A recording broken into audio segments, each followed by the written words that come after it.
How to create app pair on Android 15 to quickly access two apps.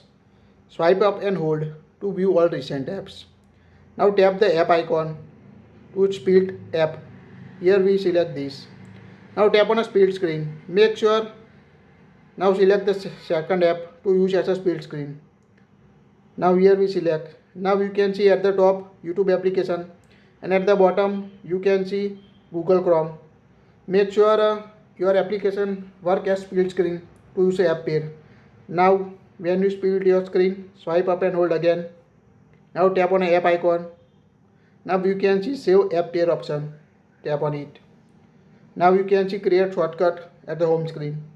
So you can quickly access using app pair. Just tap on it to access two application at the same time using this new save app pair feature on Android 15 device.